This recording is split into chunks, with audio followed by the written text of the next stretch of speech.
Once a catechism teacher in the class said, "All will die."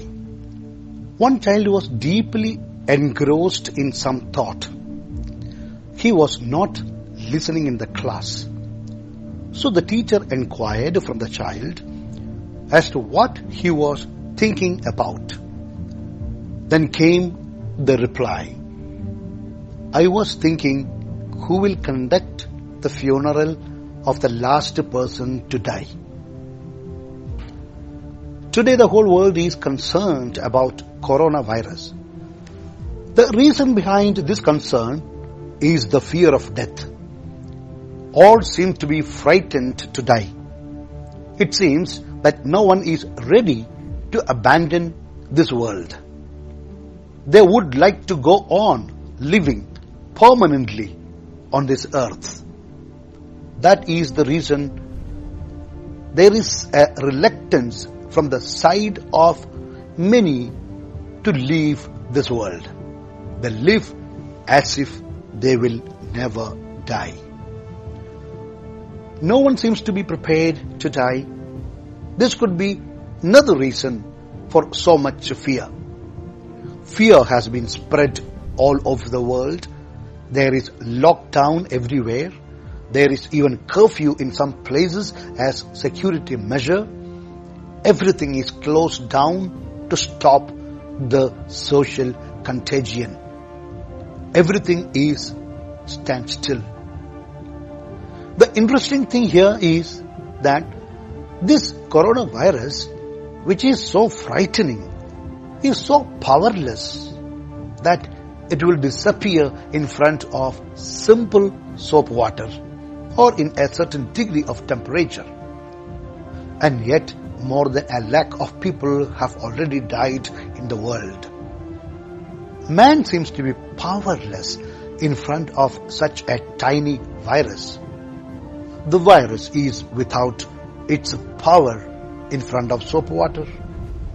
But man shivers in his pants since the medicine is not yet found out so far. Another reason for the fear of death could be attachment to persons and to possessions. For some, even attachment to positions does not allow them to prepare to die.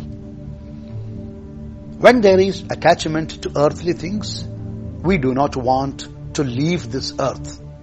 We want to cling on to them, thus we forget the purpose of our life. Jesus came on this earth. He became a man. He had a purpose.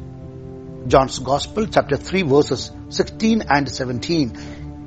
Yes, God so loved the world that He gave His only Son, that whoever believes in Him might not perish, but might have eternal life. God did not send the Son into the world to condemn the world, but that through Him the world might be saved. So eternal life is the goal of everyone's life. Eternal life means salvation, life in heaven, life in the presence of God, life in the company of angels and saints, and having beatific vision of triune God. As the catechism class teacher said, one day we all will die, with or without corona. What is the big deal about it? The world will go on even without us. What is more important is what happens to us after our death. What happens after death is more important than what happened before death. It is eternal life that we must desire. It must be our only desire. If we desire to attain eternal life, fear of death cannot grip us and we will be happy. We will not bother about coronavirus. We will be courageous people. Of course, we will avoid being a transporter of coronavirus. We will be cautious not to bring harm to others, but for ourselves, we will not be frightened to die, but rather will be prepared to welcome it if that is the will of God. Yes, let us be prepared to die, to embrace eternal life and nothing else. God